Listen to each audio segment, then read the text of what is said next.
ایمان فروش بظاہری مسلمانوں کو خریدا جاتا ہے، ایمان فروش نام نہاد مولویوں کو خریدا جاتا ہے۔ بالکل اسی طرح جب محمد رسول اللہ صلی اللہ علیہ وسلم اعلان کرتے ہیں کہ ہم میدان بدر میں جائیں گے اور دشمن کا مقابلہ کریں گے، عین وقت میں منافقین نعوذ باللہ آگے کہتے ہیں یا رسول اللہ ہم فلاں فلاں مجبوری کے تحت آپ کے ساتھ نہیں جا سکتے۔ اس وقت یہ بات طے ہو گئی کہ جو محمد الرسول اللہ صلی اللہ علیہ وسلم کے جانثار ہیں وہ ہر حالت میں نبی علیہ السلام کے ساتھ ہیں، اور جنہوں نے نبی علیہ السلام کا ساتھ نہیں دینا تھا وہ مدینہ منورہ میں اسی دن علیحدہ کر دیا۔ اسلام نے دنیا کو جلا بخشی۔ اسلام دنیا کا واحد مذہب، جب اسلام کی ابتدا ہوئی محمد رسول اللہ صلی اللہ علیہ وسلم کے دیوانوں میں کیسے کیسے لوگ آئے۔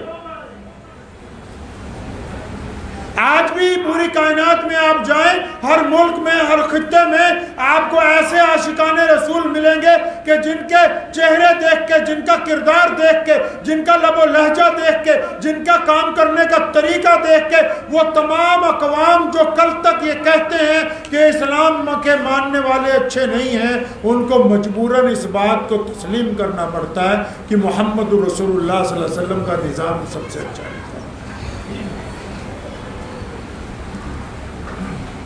میں نے کہا کہ لوگ اسلام کو ختم نہیں کرنا چاہتے دشمن، بلکہ اسلام کے خلاف سازش کر کے اس کی شکل بدلنا چاہتے ہیں۔ وہ سازش کون سی ہے؟ نبی علیہ السلام کا وصال ہوا، مسلمہ قذاب نے نبوت کا اعلان کیا۔ اس نے یہ نہیں کہا کہ میں نیا نبی نیا دین لے کے آیا ہوں، نعوذ باللہ نئے خدا کا تصور لے کے آیا ہوں۔ اس نے نعوذ باللہ خود کو محمد رسول اللہ صلی اللہ علیہ وسلم کی جگہ نبی بنانے کی کوشش کی۔ کیوں؟ کیونکہ وہ اس بات کو جانتا تھا کہ اسلام کو بدلا نہیں جا سکتا اگر صرف اس کے رسم و رواج، اس کے عقائد کو نعوذ باللہ بدل دیں تو مسلمانوں میں وہ بات نہیں رہے گی جو محمد رسول اللہ نے عطا فرمائی۔ اس ملک میں مرزا غلام قادیانی نے جب جھوٹی نبوت کا اعلان کیا انگریز کے کہنے پر، اور آج کے اس پہلی شب بارات کے موقع پر والد مرحوم کے وصال کے بعد میں قادیانیوں کو بھی کہنا چاہتا ہوں کہ تمہارے دماغ میں جو غلط فہمی ہے، جو حکومتوں کو درخواستیں دیتے پھرتے ہو، خدا کی قسم جب بھی ہم سے ٹکراؤ گے ہم تمہیں محمد رسول اللہ کی طرف سے آہنی دیوار بن کر ثابت ہوں گے، ایک قدم پیچھے نہیں ہٹ سکتے۔ شہادت منظور ہے، شکست منظور نہیں ہے۔ نعرہ تکبیر، نعرہ تکبیر، ختم نبوت، ختم نبوت، نعرہ تکبیر۔ مرزا غلام قادیانی نے نبوت کا اعلان کیوں کیا؟ انگریز نے یہ فتنہ کیوں شروع کیا؟ اس کے پس منظر کو ہر ایک مسلمان کو نہیں، ہر ہندو بھائی کو، سکھ بھائی کو، ہر ایک دلت کو، اس ملک کے تمام قبائل کے لوگوں کو یہ جاننا پڑے گا کہ آخر جو فتیل لوگ ہیں، جو بے ایمان ہیں، جو ملک کی جنگ آزادی کے غدار ہیں، ان کا چہرے کے پیچھے آخر وہ کون سی طاقتیں چھپی ہوئی ہیں۔ اگر آپ ان کو نہیں جانیں گے تو غلط فہمی میں اپنے ہی ہاتھ سے اپنے ہی پاؤں کے اوپر کلاڑا مارنے کے لیے رئیس الاحرار مولانا حبیب الرحمن لدھیانوی رحمۃ اللہ علیہ فرمایا کرتے تھے کہ قادیانیت کا مسئلہ مذہبی نہیں، سیاسی ہے۔ اب بہت سارے لوگ ہم پوچھیں گے سیاسی کیسے؟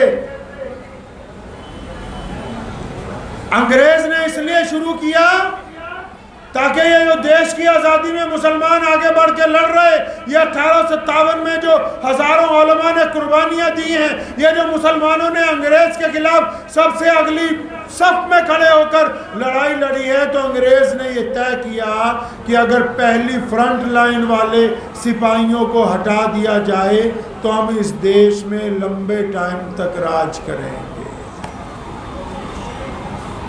ان کو بھی کہتا ہوں جنہوں نے فرقہ پرستی کی اینک لگائی ہے اور ان کو مسلمانوں کا ہر دشمن اچھا لگتا ہے، انہیں بھی کہتا چلوں کہ ان مسلمانوں کے دشمنوں کو اگر گلے لگاؤ گے تو ان کے دامن میں سے ISI کے ایجنٹ نکلیں گے، تو ان کے دامن میں سے اس ملک کے اندر دہشت گردی پھیلانے والے آتنکوادی نکلیں گے، تو ان کے دامن میں سے اس دیش کی آزادی کے ساتھ شہید اعظم بھگت سنگھ کے ساتھ، لالا لاجپت رائے کے ساتھ، عطا اللہ شاہ بخاری کے ساتھ، مولانا ابوالکلام آزاد کے ساتھ، اس ملک کی جنگ آزادی کے ساتھ غداری کرنے والے قادیانیوں کا ناپاک چہرہ نکلے گا۔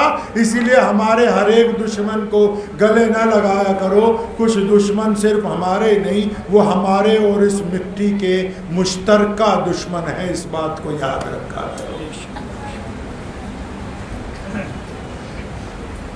اس لیے انگریز نے یہ فتنہ بنایا کہ جو فرنٹ لائن میں مسلمان ہیں وہ پیچھے ہٹیں۔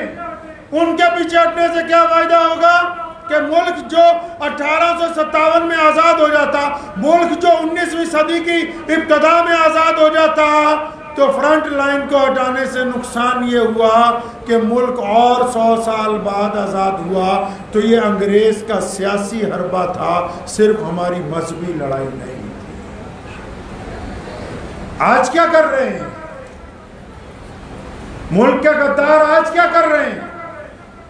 آج کیوں ان کے گھر میں سے آتنکوادی پکڑے جاتے ہیں اور سرکار کے بڑے بڑے افسران چپی سادھ لیتے ہیں؟ کیوں؟ کیونکہ آج بھی کچھ ایسے لوگ موجود ہیں جن کو غداروں سے ہی محبت ہے، لیکن ہم انہیں بتانا چاہتے ہیں کہ جس طرح ہمارے آبا و اجداد نے، جس طرح ہمارے بڑوں نے، یہ جن مسجدوں میں ہم بیٹھے ہیں یہاں صرف 5 وقت نماز نہیں پڑھائی، یہاں سے ہم نے انگریز کے دانت بھی اکٹھے کیے ہیں، یہاں سے ہم نے بڑے بڑے شیخ الحدیث اور محدث بنا کے مدارس میں اتارے، یہاں سے ہم نے نورانی قاعدے جیسی کتابیں لکھ کے پوری دنیا کے مسلمانوں کو پڑھنے کے لیے دی ہیں، یہاں سے ہم نے مرزا قادیانیت کے خلاف پہلا فتویٰ جاری کیا ہے، یہاں سے ہم نے انگریز کے خلاف 1857 کی جنگ آزادی کا پہلا اعلان کیا ہے، یہاں سے ہم نے ہندوستان کے مسلمانوں کو اور ہندوؤں کو ایک ساتھ مل کے 1882 میں انگریز کے خلاف لڑنے کا احوان کیا ہے، یہاں سے ہم نے ہندو پانی اور مسلمان پانی کو ختم کر کے ملک کی ایکتا کے لیے ایک پانی پینے کا اعلان کیا ہے۔ ہم نے مسجدوں میں صرف نمازیں نہیں ادا کی، ہمارے پاس ایک تاریخ ہے جو اس ملک کے لیے بھی فخر کی بات ہے، ہماری قوم کے لیے بھی فخر کی بات ہے۔ ہم جب نماز پڑھتے ہیں صرف اس لیے نہیں پڑھتے اللہ کو راضی کرنے، ہم اس لیے پڑھتے ہیں کہ ہمارا دل پاک ہو جائے، ہم اس لیے پڑھتے ہیں کہ ہم غیروں کے ساتھ جب ملیں تو محبت سے ملیں، ہم اس لیے نماز پڑھتے ہیں کہ جب غریب ملتا ہے تو ہم اس کو اٹھا کے اپنی چھاتی سے لگاتے ہیں، ہم اس لیے ملتے ہیں کہ گورا اور کالا ایک صف کے اندر کھڑا ہو جائے، ہم اس لیے مسجد کے اندر نماز پڑھتے ہیں تاکہ دلوں میں سے نفرتوں کو ختم کر کے محبتوں کو عام کر دیا جائے۔ مسجدیں صرف نماز نہیں سکھاتی، مسجدیں انسان کو زندگی جینے کا راستہ عطا کرتی ہیں۔ نعرہ تکبیر!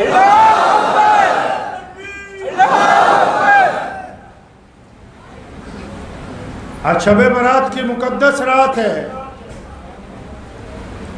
ہمیں اپنا حلف دہرانا ہے اللہ تعالیٰ کے ساتھ، صرف دعائی تھوڑی مانگنی ہے، اپنا حلف دہرانا ہے، اپنے ارادے کا اعادہ کرنا ہے۔ قانون تو ایک دفعہ بن جاتا ہے کسی بھی ملک کا، نئی سرکار بنتی تو وہ کیا کرتے ہیں، وہ حلف دہراتے ہیں کہ ہم قسم کھا رہے ہیں خدا کے نام کی کہ جب تک اس عہدے کے اوپر رہیں گے ایمانداری سے رہیں گے۔ اللہ تعالیٰ نے ہمیں یہ موقع دیے ہیں، کون سے موقع؟ بار بار کہا نماز کے لیے ایمان ضروری ہے، ایمان کے ساتھ رسالت پر عقیدہ ضروری ہے. اچھا روزے کے لیے فرمایا روزے کے لیے بھی ایمان اور رسالت پر عقیدہ ضروری ہے. پتہ یہ لگا کہ اسلام میں بار بار یہ جو دن آتے ہیں، کبھی شب برات کا دن آ گیا، کبھی 12 ربیع الاول کا دن آ گیا، کبھی یوم عاشورہ کا دن آ گیا، کبھی محرم کا دن آ گیا. یہ اعادہ کرتا ہے ایمان والا کہ میں اللہ اور اس کے رسول صلی اللہ علیہ وسلم کے عقیدے پر چلوں گا، کیونکہ ایمان ہی صرف ایک ایسی طاقت ہے جو اس کو برائی سے روکتی ہے، اس کے دل میں سے خوف کو ختم کرتی ہے، اس کے دل میں سے رنج کو ختم کرتی ہے، اس کے دل میں دوسروں کے لیے عقیدت اور محبت پیدا کرتی ہے. اس کے علاوہ ذریعہ کوئی نہیں. اور ایمان کامل کب ہوتا ہے بھائی؟ ایمان کامل تب ہوتا ہے جب بندہ اپنی جان سے زیادہ محمد الرسول اللہ صلی اللہ علیہ وسلم سے پیار کرتا. آپ کو ایک قصہ سناتا ہوں. ہم کیسے بچ گئے دنیا میں پتہ ہے آپ کو؟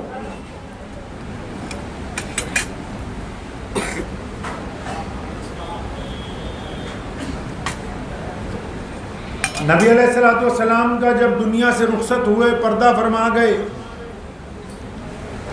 نبی تو پہلے بھی بہت آئے، آدم علیہ السلام سے لے کے سیدنا ابراہیم علیہ السلام. جب وہ نبی گئے دنیا سے، ان کا نظام بھی، ان کی شریعت بھی ساری چلی گئی. رسول اللہ صلی اللہ علیہ وسلم کو اللہ تعالیٰ نے پوری کائنات کا نبی بنا کے بھیجا. فرمایا ہم نے پوری عالم کے لیے ان کو رحمت بنایا ہے. لیکن رسول اللہ صلی اللہ علیہ وسلم کے پردہ فرمانے کے بعد ہم بچ کیسے گئے؟ کبھی سوچا آپ نے؟ کبھی تاریخ پڑھی ہے؟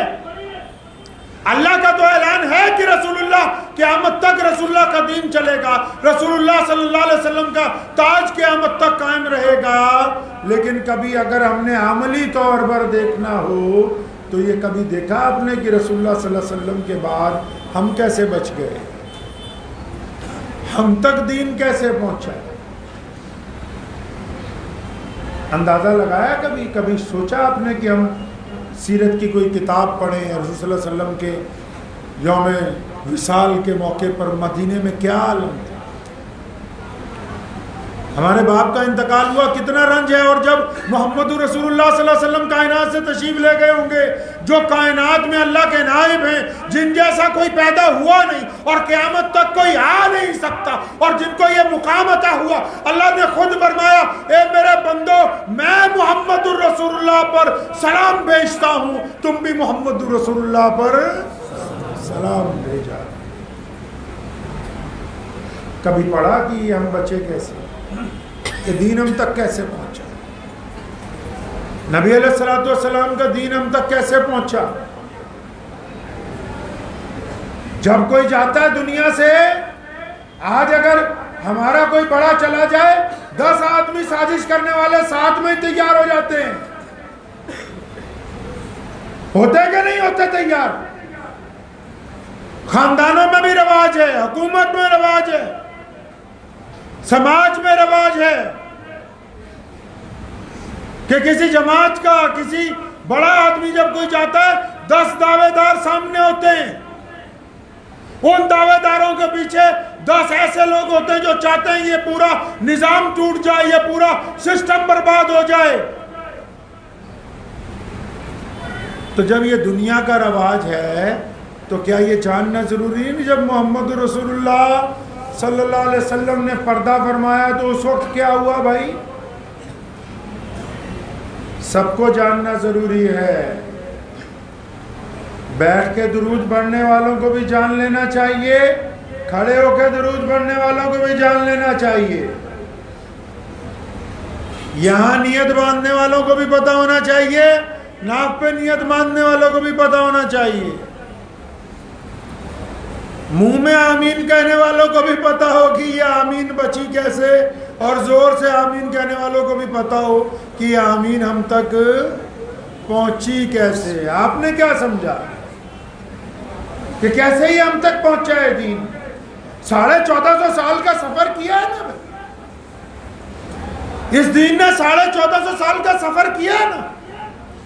مدینہ منورہ سے حضور صلی اللہ علیہ وسلم کے وصال کے بعد یہ دین چلا، کیسر و کسرا تک پہنچا، تاشقند و بخارا تک پہنچا، کہاں افریقہ کے ریگستانوں میں پہنچا، اور کہاں چین کے ریگزاروں میں پہنچا، کہاں اسپین اور اندلس کی برف پوش پہاڑیوں میں پہنچا، اس ملک کے ذرات کے اندر داخل ہوا، کہاں امریکہ جیسی نئی دنیا کے اندر قائم ہوا۔ یہ آخر 1450 سال کا یہ عرصہ، محمد رسول اللہ کوئی ایسا دکھاؤ تو صحیح نظام۔ اگر امریکہ کا آج راشٹرپتی بدل جائے نا تو جو دوسرا آتا ہے وہ نئے ہی قانون لکھ دیتا ہے، سانپ کا چلاتا رہتا ہے کہ میں تو ایسے چاہتا تھا، اس نے یہ کام خراب کر دیا۔ سرکار بدلتی ہے، نظام بدل جاتے ہیں۔ بڑے بڑے ان کو دیکھ لیجئے جو لوگ مذہبی تحریکیں چلاتے ہیں، ہمارے ملک کی کتنی بڑی بڑی تحریکیں ہیں، 2 ٹکڑے ہو گئے، کتنے بڑے بڑے مدرسے ان کے 2 ٹکڑے، جاؤ دیکھو ہے کہ نہیں۔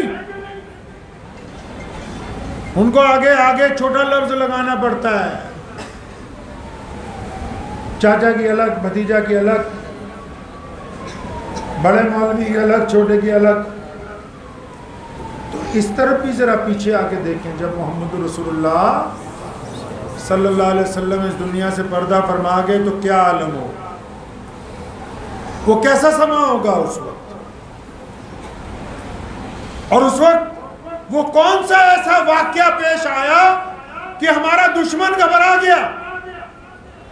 ایسا کیا ہو گیا کہ اس وقت دشمن ہم پہ حملہ کرنے کے لیے تیار تھا، دشمن کی فوجیں باقاعدہ مدینے پر حملہ کرنے کے لیے تیار تھی، اور مدینہ منورہ میں غم کا حالت تھا، صحابہ اکرام نڈھال ہو گئے، جگہ جگہ بیٹھے ہوئے رو رہے ہیں، اور منافقین نے اندر کھاتے سازشیں شروع کر دی۔ صحابہ کو جا کے کہنے لگے کانوں ہی کانوں میں کہ اب تو رسول اللہ صلی اللہ علیہ وسلم نہیں رہے، اب نماز پڑھنے کی کیا ضرورت ہے۔ کبھی پڑھا اسلام کی تاریخ کو اٹھا کے؟ نظر و نیاز دے دینی آسان کام ہے، کافر کھیلنا آسان کام ہے، شب برات کی رات کو قبروں پر موم بتیاں جلانا آسان کام ہے۔ آؤ آج آپ کو وہ قصہ سناتا ہوں جس واقعے نے اسلام ہم تک پہنچایا ہے، جس عزم نے دین کو پوری دنیا کے اندر مستحکم کیا ہے۔ پیارے نبی حضرت محمد رسول اللہ صلی اللہ علیہ وسلم کا وصال ہوا، دنیا سے واپس تشریف لے گئے۔ جو منافق تھے انہوں نے شور مچانا شروع کر دیا، کانوں بوسی کرنی شروع کر دی۔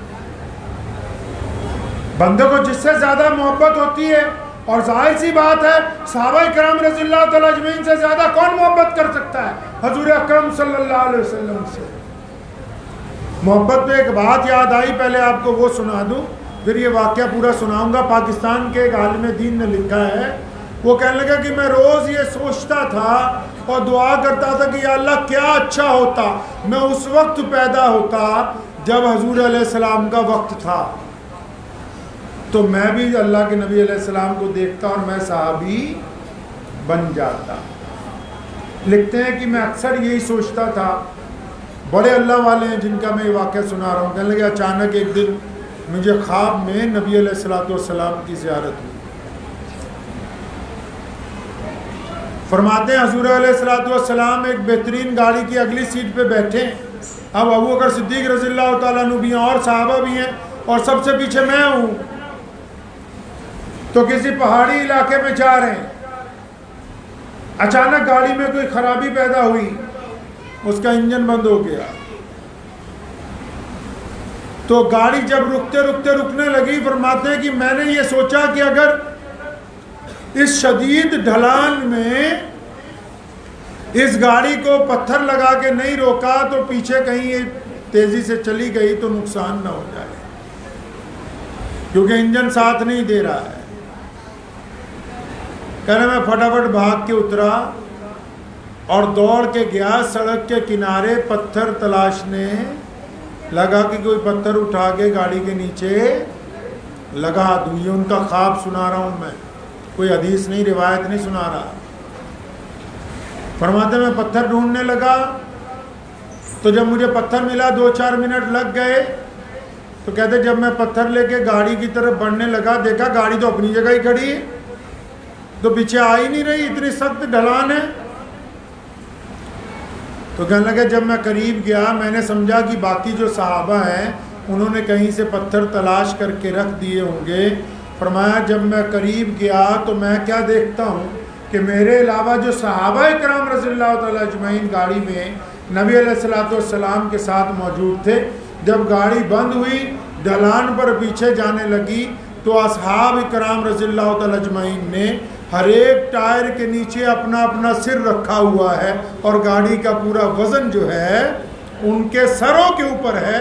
فوراً آنکھ کھل گئی, رونے لگے, اللہ سے معافی مانگی. اللہ تعالیٰ نے دکھایا کہ ہم نے وہ جو عاشق پیدا کیے ہیں جس طرح وہ آخری رسول ہیں وہ آخری عاشق تھے ویسے عاشق اب نہیں آ سکتے. نعرہ تکبیر, نعرہ تکبیر, ختم نبوت, ختم نبوت, نعرہ تکبیر. جس دن رسول اللہ صلی اللہ علیہ وسلم کا وفات ہوئی آپ صلی اللہ علیہ وسلم اس دنیا سے پردہ فرما گئے. پردہ فرماتے وقت بھی ایک ایسا واقعہ ہوا, حضرت فاطمہ الزہرا رضی اللہ تعالیٰ عنہ اپنے ابو کے پاس ہیں اور دروازے پر ملک الموت نے آ کے سلام کیا تو بی بی فاطمہ پوچھتی ہیں رسول اللہ صلی اللہ علیہ وسلم سے کہ ابا جی یہ کون ہے؟ محمد رسول اللہ صلی اللہ علیہ وسلم نے فرمایا بیٹا یہ وہ ہے جس نے آج تک کسی کو سلام نہیں کیا. اور اللہ کی شان دیکھیں, اللہ کی محبت دیکھیں رسول اللہ کے ساتھ. ملک الموت کو کہہ کے بھیجا کہ رسول اللہ کو سلام کرنا اور پھر یہ گزارش کرنا کہ یا رسول اللہ آپ کو لینے کے لیے آیا ہوں. اور اللہ نے فرمایا کہ اگر آپ چاہتے ہیں تو تشریف لے جائیں, آپ چاہتے ہیں تو یہیں پر مستقل قیام فرمائیں. جبریل علیہ السلام اس وقت رسول اللہ صلی اللہ علیہ وسلم کے پاس تھے, موجود تھے, قریب میں کھڑے تھے کیونکہ جبریل ہی اللہ کا پیغام لے کے آتے تھے. رسول اللہ نے جبریل کی طرف دیکھا, جبریل علیہ السلام نے فرمایا یا رسول اللہ اللہ آپ سے ملاقات کا اشتیاق رکھتے ہیں. تو محمد رسول اللہ کا حکم ہوا کہ چلو چلو. تو رسول اللہ کا جب وصال ہوا نا جی, یہ بڑی اہمیت کی بات ہے. جب رسول اللہ کا وصال ہوا ایک باغ میں ایک صحابی کھجوروں کے گوشے توڑ رہے ہیں. کسی نے آگے کہا اللہ کے نبی صلی اللہ علیہ وسلم کا وصال ہو گیا, اتنا رنج پہنچا. اللہ تبارک و تعالیٰ کے حضور دعا کی کہ یا اللہ جب تیرے پیارے محبوب صلی اللہ علیہ وسلم اب اس دنیا میں نہیں ہے تو ان آنکھوں کا کیا کرنا ہے, آپ میری آنکھوں کی روشنی واپس لے لیں. مفسرین نے لکھا ہے کہ اسی وقت آنکھوں کی روشنی سے محروم ہو گئے. فرمایا جب اللہ کے نبی نہیں تو پھر کس کو دیکھنا ہے. سیدنا بلال رضی اللہ تعالیٰ عنہ نے اذان نہیں دی. رسول اللہ صلی اللہ علیہ وسلم کے وصال کے بعد اذان نہیں دی دوبارہ زندگی میں کبھی. اذان دینے کے لیے اس دن کھڑے ہوئے جس دن رسول اللہ صلی اللہ علیہ وسلم کا جسم مبارک رکھا ہے, کھڑے ہو کر ابھی اللہ اکبر کہا, بے ہوش ہو گئے, پھر اٹھے, پھر کہنے کی کوشش کی, پھر بے ہوش ہو گئے. بلال نے اذان نہیں دی. مدینے کے غدار گلی کوچوں کے اندر پھیل گئے. صحابہ کرام جو جہاں ہیں وہ وہیں پر بیٹھا ہوا رو رہا ہے.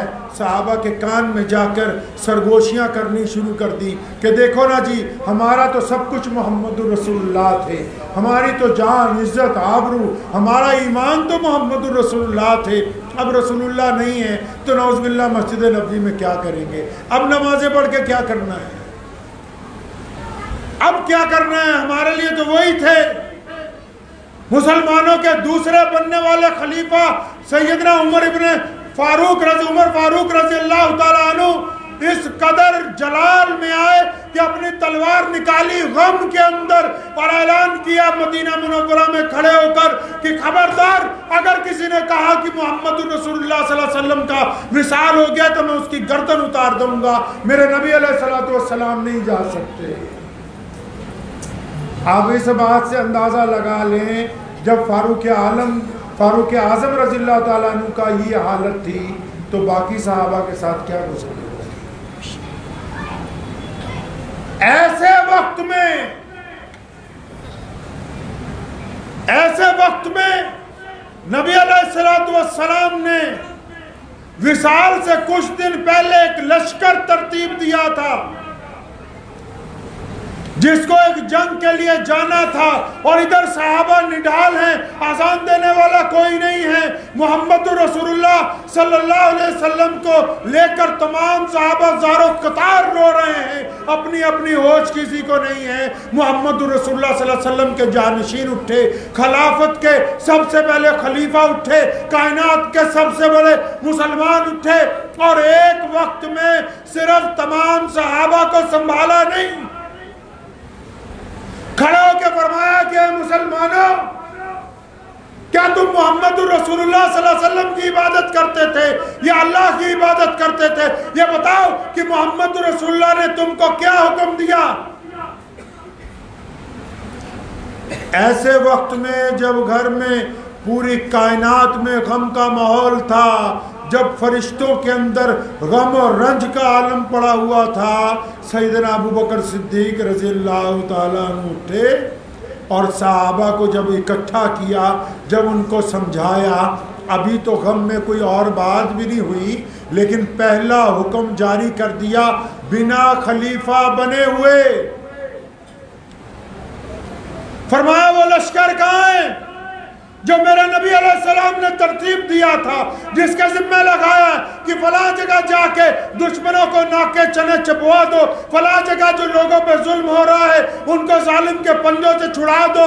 دشمن جو اس مدینے میں مخبر تھے، جو بڑے بڑے منافقین چھپے ہوئے تھے، حیران رہ گئے کہ ابو بکر یہ کیا بات کر رہے ہیں کہ رسول اللہ صلی اللہ علیہ وسلم کا وصال ہو گیا، یہ صحابہ نڈال ہے، نماز پڑھنے کی ہوش نہیں ہے، اور یہ ایسے بدترین حالات میں دشمن کے اوپر حملہ کرنے کی بات کرتا ہے۔ ابو بکر نے کہا تھا کہ مسلمانوں یاد رکھو، محمد رسول اللہ کا ایک ایک لفظ ہمارے لیے حکم کا درجہ رکھتا ہے۔ فرمایا یہ الگ بات ہے کہ محمد رسول اللہ ہم سے پردہ فرما گئے، میں ان کے حکم کو رد نہیں ہونے دوں گا۔ غم کی حالت میں جب لشکر روانہ کیا تو جو حملہ کرنے کے لیے آ رہے تھے وہ بلوں کے اندر گھس گئے، ان کو پتہ لگ گیا کہ یہ قوم اس حالت میں بھی پیچھے ہٹنے والی نہیں ہے۔ نعرہ تکبیر، نعرہ تکبیر، ختم نبوت، ختم نبوت، نعرہ تکبیر۔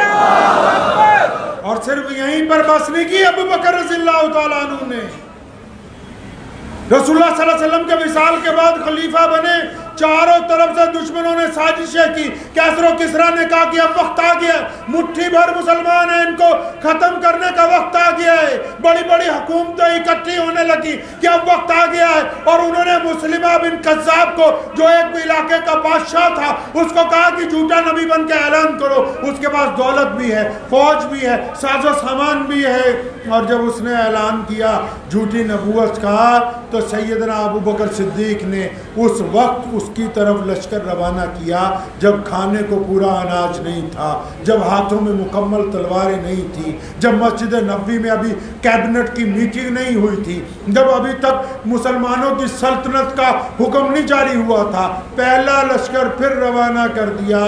فرمایا لوگ کیا سمجھتے ہیں کہ ہم محمد رسول اللہ کے خلاف کوئی سازش گوارا کر لیں گے؟ فرمایا ہم اپنی قربانی تو دے سکتے ہیں، تاج ختم نبوت صلی اللہ علیہ وسلم پر حرف آنے نہیں دے سکتے۔ اگر عشق نہ ہوتا انتہا تک،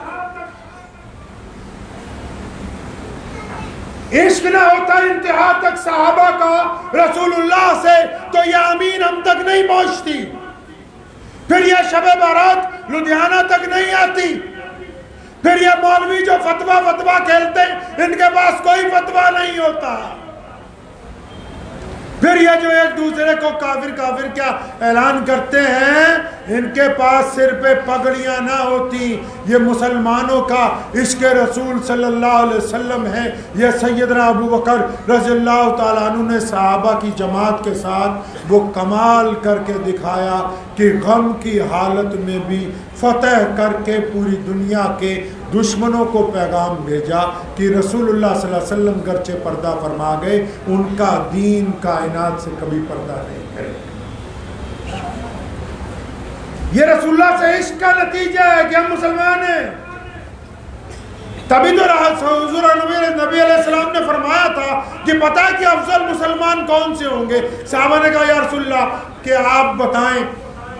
نبی علیہ السلام نے پھر کہا تھا کہ افضل مسلمان وہ ہوں گے جو ہمارے بعد، تمہارے بعد، پھر ان کے بعد دنیا میں آیا کریں گے۔ حدیث کا مفہوم ہے، فرمایا انہوں نے ابو بکر کو نہیں دیکھا ہوگا، عمر عثمان کو نہیں دیکھا ہوگا، حضرت علی رضی اللہ تعالیٰ اجمعین کو نہیں دیکھا ہوگا، خالد بن ولید کو نہیں دیکھا ہوگا، اور اکثر ایسے ہوں گے جنہوں نے مکہ مکرمہ اور مدینہ منورہ بھی نہیں دیکھا ہوگا، لیکن ان کو رسول اللہ سے اتنا پیار ہوگا کہ اللہ کے نبی صلی اللہ علیہ وسلم کے نام کے اوپر اپنی جان دے دیا کریں گے۔ آج بھی ایمان والے بس وہی ہیں، آج بھی ایمان والے بس وہی ہیں جو ایمان کے اندر دوگلا پن نہیں رکھتے، جو بزدلی نہیں رکھتے، جن کے دلوں میں بے ایمانی نہیں ہے،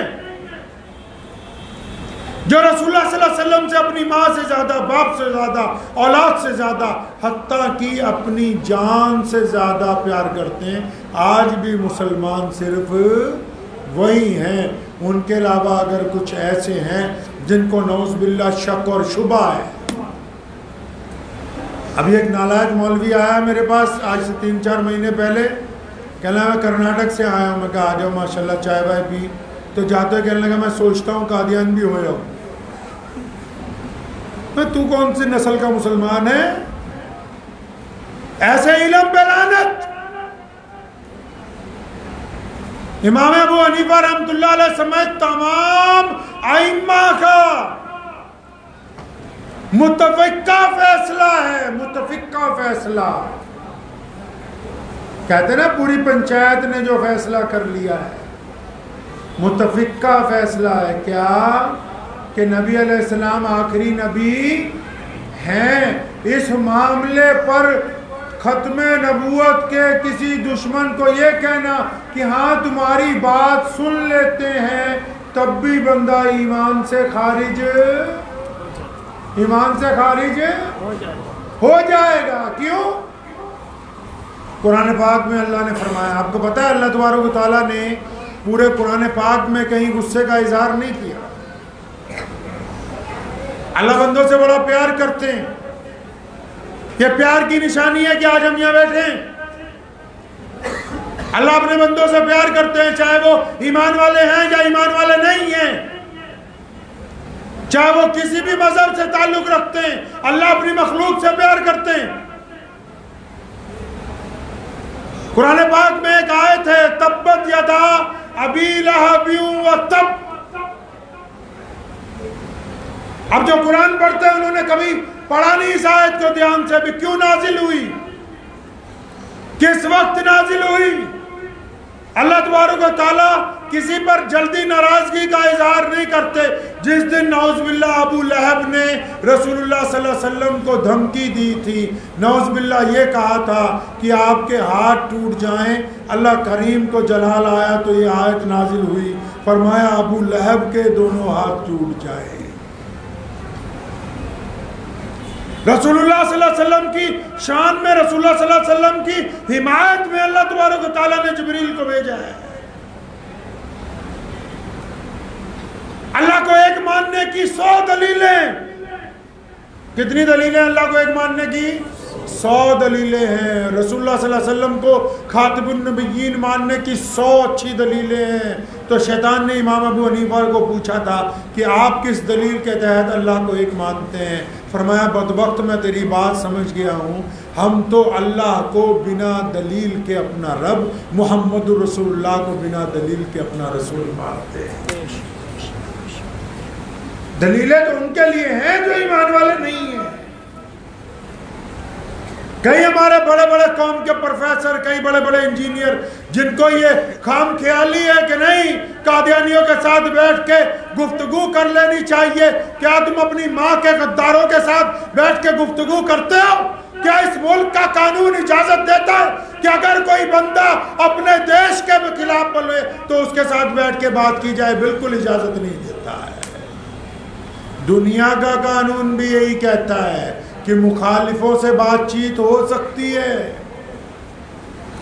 مخالفوں سے بات چیت ہو سکتی ہے، دشمن کے ساتھ صلح ہو سکتی ہے۔ اگر شریعت کی بات نہیں سمجھ آ رہی تو دنیا کی بات سے سمجھ لو ختم نبوت کا عقیدہ کیا ہے۔ دشمن کے ساتھ صلح ہو سکتی ہے، روس اور یوکرین لڑ رہے ہیں، کل کو صلح ہو سکتی ہے۔ افغانستان اور امریکہ لڑتا رہا، صلح ہو گئی۔ عراق اور امریکہ لڑتے رہے، عراق اور ایران 10 سال تک لڑے، صلح ہو گئی۔ دشمن سے صلح ہو سکتی ہے، مخالف کے ساتھ بیٹھ کر بات کی جا سکتی ہے، لیکن اسلام ہی نہیں دنیا کے ہر ایک دیش کا یہ قانون کہتا ہے کہ اگر کوئی بندہ ملک کے ساتھ غداری کرے، اگر کوئی دیش کے ساتھ غداری کرے تو غداروں کے ساتھ کبھی صلح نہیں ہو سکتی ہے۔ ختم نبوت صلی اللہ علیہ وسلم کے منکر اسلام کے غدار ہیں، ہمارے مخالف نہیں ہیں۔ وہ اسلام کے دشمنوں کے زمرے میں نہیں آتے، وہ اسلام کے غدار ہیں، اس ملک کی جنگ آزادی کے غدار ہیں۔ تو یہ کیسے ملا ہو گئے جن کو غداروں کے ساتھ گفتگو کرنے کا بھی موقع میسر آ سکتا ہے؟ ایسے لوگوں کو اپنے ایمان کی تجدید کر لینی چاہیے۔ کوئی جز نہیں ہے اسلام میں، محمد رسول اللہ کی شان کے مقابل کسی کا احترام نہیں ہو سکتا کائنات میں۔ حضور علیہ السلام ہی خاتم النبی، اور پہلے نبی بھی محمد رسول اللہ ہیں اور آخری نبی بھی محمد رسول اللہ ہیں۔ آدم علیہ السلام نے جب دنیا سے جانے لگے اپنے بیٹے کو کہا کہ جب کوئی دعا مانگو قبول نہ ہوتی ہو تو یہ کہہ کے دعا مانگنا کہ اللہ محمد کے صدقے ہمیں یہ چیز عطا کر دے۔ تو بیٹے نے پوچھا تھا ابو جی یہ محمد کون ہے؟ فرمایا جب میں پیدا ہوا، جب اللہ نے مجھے بنایا، جب مجھے جنت میں بھیجا تو میں نے جنت میں جن درختوں کو پتوں کو دیکھا جہاں جہاں اللہ کا نام لکھا تھا تو اس کے ساتھ محمد رسول اللہ کا نام لکھا تھا۔ کائنات کو بنایا گیا تو پہلے نبی بھی محمد رسول اللہ اور آخری نبی بھی محمد الرسول اللہ صلی اللہ علیہ وسلم ہے۔ یہ جو پوری کائنات میں آج مسلمان موجود ہیں، اتنی سازشوں کے باوجود، اتنی دھمکیوں کے باوجود، اتنے ظلم و تشدد کے باوجود پھر بھی ہم اسلام پر قائم ہیں، تو یہ صرف مسجدوں کا کمال نہیں ہے، یہ مولویوں کا کمال نہیں ہے، یہ بیت اللہ کے چاروں طرف گیڑے دینے کا کمال نہیں ہے، یہ قرآن پاک کی تلاوت کرنے کا کمال نہیں ہے۔ یہ پوری کائنات میں جو اسلام زندہ ہے یہ محمد رسول اللہ سے محبت کی وجہ سے ہے۔ نعرہ تکبیر، نعرہ تکبیر، ختم نبوت، ختم نبوت، نعرہ تکبیر۔ کیونکہ محمد رسول اللہ صلی اللہ علیہ وسلم نے ہمیں بتایا کہ یہ بیت اللہ ہے، بیت اللہ کی سند محمد الرسول اللہ ہے، حج کی سند محمد الرسول اللہ ہے، قرآن کی سند محمد الرسول اللہ ہے، مسجد کی سند محمد الرسول اللہ ہے، ہمارے ایمان کی سند محمد الرسول اللہ ہے۔ اگر محمد الرسول اللہ نہیں تو نعوذ باللہ پھر کچھ بھی نہیں۔ تو آج کی یہ جو مقدس رات ہے یہ محمد رسول اللہ صلی اللہ علیہ وسلم کے صدقے ملی ہے. آج کی رات کو بھی لے کے کئی لوگ بڑے بڑے دعوے کرتے ہیں, کچھ کہتے ہیں کہ کچھ بھی نہیں, اور کچھ کہتے ہیں اتنا کچھ ہے کہ بس بتا نہیں سکتے. کچھ کہتے ہیں کچھ بھی نہیں, کچھ کہتے ہیں میں اتنا کچھ ہے کہ تم حساب بھی نہیں لگا سکتے. تو یہ دونوں ہی اپنی اپنی جگہ باتوں میں غلو کرتے ہیں. ترمذی شریف میں آج کی رات کی برکت لکھی گئی, لیکن یہ کہیں نہیں لکھا کہ قبرستانوں میں اگربتی جلانا, یہ کہیں نہیں لکھا 3 آدمی موٹر سائیکل پر بیٹھ کے قانون توڑنا, یہ کہیں نہیں لکھا کہ ساری رات مسجدوں کے باہر کھڑے ہو کے کھاتے پیتے رہنا. یہ خوبصورت موقع ہے اللہ کو منانے کا, اللہ کو منانے کا خوبصورت موقع ہے. اللہ چاہتے ہیں میں اپنے بندے کو معاف کر دوں, میں اپنے بندے کو جنت کی طرف بلاؤں, اپنے بندے کے لیے آسانیاں پیدا کروں. تو آج کی رات اس لیے خوبصورت ہے کیونکہ آج کی رات جو دعا مانگی جائے گی وہ رد نہیں ہوگی. آج کی رات اگر توبہ کر لی جائے تو قبول ہو جائے گی. میں نے جمعے میں بھی بتایا تھا 5 لوگوں کے لیے آج کی رات نہیں ہے. پہلا جو اللہ کی ذات میں کسی کو شریک کرتا ہو, دوسرا جو چغلی کرتا ہو, تیسرا جو تکبر کرتا ہو, چوتھا جو ماں باپ کا نافرمان ہو, پانچواں جو مسلسل شراب پیتا ہو. ان 5 بندوں کے لیے آج کی رات کوئی فائدہ ہونے والا نہیں. لیکن اللہ نے فرمایا میں نے اپنے عرش پہ لکھ دیا ہے کہ میری رحمت میرے غضب پر غالب آ گئی. قرآن پاک میں فرمایا ما غرک بربک الکریم, فرمایا میرے بندوں میں تو کریم رب ہوں, تم آ جاؤ میری طرف. یہ 5 قسمیں بتانے کے بعد پھر کہہ دیا کہ اگر یہ 5 بھی توبہ کر لیں آج کی رات, یہ 5 بھی توبہ کر لیں آج کی رات تو ان کی بات بھی پھر بن جائے, ان کے لیے بھی معافی کا معاملہ ہو جائے, ان کے لیے بھی مغفرت کا معاملہ ہو جائے. تو آج کی رات اللہ سے معافی مانگیں گے انشاءاللہ. واٹس ایپ پر مجھے تو شام سے وہی آ رہے لگا تھا. کچھ لوگ فیس بک پہ ابھی بھی آن لائن لگے ہوئے ہیں, ایک دوسرے کو دیکھ رہے ہیں کون کیا کر رہا ہے, کون کیا کر رہا ہے. واٹس ایپ پہ پیغام جا رہے ہیں کہ بھائی معاف کر دینا, معاف کر دینا. لکھا ہے بیت اللہ کے جب بندہ پھیرے لگاتا ہے نا, طواف کرتا ہے, ان پھیرے لگانے سے پہلے حاجی کیا کرتا ہے جانے سے پہلے؟ میرے پاس ایک ہندو دوست آیا تو اس نے مجھے آ کے کہا کہ مجھے آج پتہ لگا آپ کے یہاں حج بڑی پاورفل عبادت ہے. میں نے کہا کہ بھائی کیا بات ہو گئی؟ کسی حاجی نے بڑھیا چیزیں لا کے دی مکہ مکرمہ سے. کہتا نہیں, کہتا ایک صاحب سے میرا بیوپار تھا, انہوں نے میرے 55,000 روپے دینے تھے, 5-6 سال کی بات ہے, میں بھی بھول گیا, بہت اصرار کیا, نہیں ملے, بات آئی گئی ہو گئی. کہتا ابھی ان کا ایک دن اچانک فون آیا کہ باؤ جی آپ کے پیسے دینے. تو مجھے بڑی حیرانی ہوئی کہ اتنے سال بعد کیسے دینے. تو کہتا میں نے اس کو کھاتہ نمبر بھیجا, پھٹافٹ پیسے آ گئے. اس نے فون کیا مل گئے, میں نے کہا مل گئے. تو جب فون کاٹنے لگا کہ میں پوچھا بھیا یہ کیسے اتنے سالوں بعد تمہیں یاد آ گئے؟ کہ وہ حج پہ جا رہے ہیں نا, تو آج بیٹھے ہوئے ساری کتابیں چھان رہے تھے کہ کس کس کا حق مارا ہوا ہے. یعنی یہ اتنی طاقتور عبادت ہے کہ اپنی ادائیگی سے پہلے بندے میں تبدیلی لانی شروع کرتی ہے. تو کہتے ہیں نا بھی حج میں جب بندہ چکر لگاتا ہے بیت اللہ کے چکر لگانے سے جن کو چکر دے رکھے ہیں وہ نہیں معاف ہوتے, پہلے معافی کرانی پڑتی ہے. پہلے چکر لگانے سے. دنیا میں صرف 2 مقام ایسے ہیں, پوری کائنات میں جتنے بھی لوگ بستے ہیں 2 جگہ ایسی ہیں کہ جن کے دروازے سے بندہ جیسا جاتا ہے ویسا واپس نہیں آتا ہے.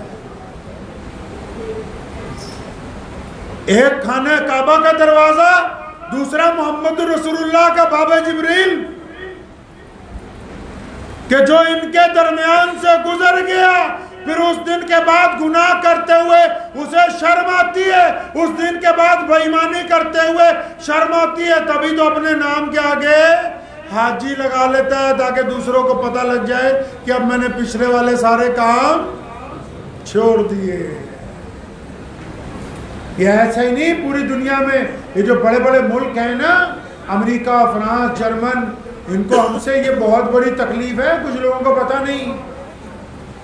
جتنے بڑے ملک ہیں، سپر پاور ہیں، ان کو مسلمانوں سے سب سے بڑی تکلیف یہ ہے کہ جو مرکز ہمیں اللہ نے دیے ہیں دنیا میں کسی کے پاس نہیں.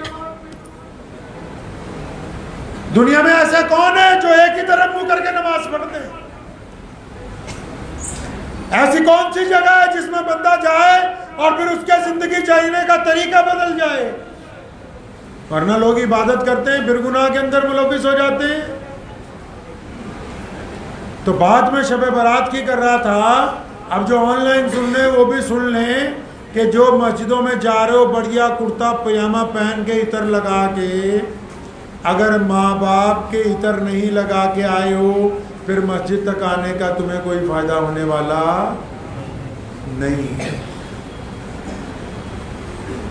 مطلب ماں باپ کو اگر تکلیف پہنچا کے آئے.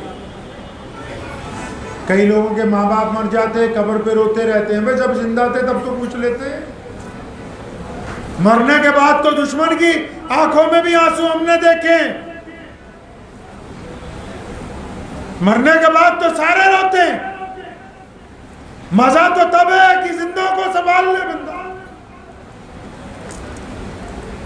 اب جس نے ماں باپ کی قدر کی نہ ہو زندگی میں، وہ بھی کہتا نہیں شب برات منانے جامع مسجد پہنچیں گے، آرام سے پوری دعا میں شامل ہو کے آئیں گے. وہ دعا منہ پہ مار دی جائے گی واپس بیرنگ. تو دعا سے پہلے اچھا نہ ہو کہ بندہ اٹھ کے مجلس میں سے چلا جائے اپنے ماں باپ سے معافی مانگ لے. دعا سے پہلے اچھا نہ ہو کہ جن کا حق مارا ہے ان سے معافی مانگ لے. اسلام نے یہی نظام سکھایا. لوگوں نے عبادت کو صرف مذہب سمجھا، محمد رسول اللہ نے مذہب کو معاشرہ بنا دیا، معاشرہ، سماج بنا دیا. اور پھر ایسا خوبصورت سماج بنایا کہ ہم جیسے گرے ہوئے لوگ جو کل تک اس ملک میں کوئی وجود نہیں رکھتے تھے، جن کی تاریخ اگر صدیوں پہلے اٹھا لی جائے تو کوئی ہماری حیثیت نظر نہیں آتی. تو رسول اللہ نے ہمارے سر پر عزت رکھ دی، محمد رسول اللہ صلی اللہ علیہ وسلم. تو یہ کیا ضروری نہیں ہے ہمیں کہ ہم بھی نماز کے لیے اس بات کو آج کی رات ضروری سمجھیں کہ اگر ہم نے کسی کا حق مارا ہے تو اس حقدار سے معافی مانگ لینی چاہیے. مانگ لیں گے انشاءاللہ. وہ بندہ دور ہو اگر جس سے معافی مانگنی ہو تو فون کر کے بھی مانگ سکتا ہے.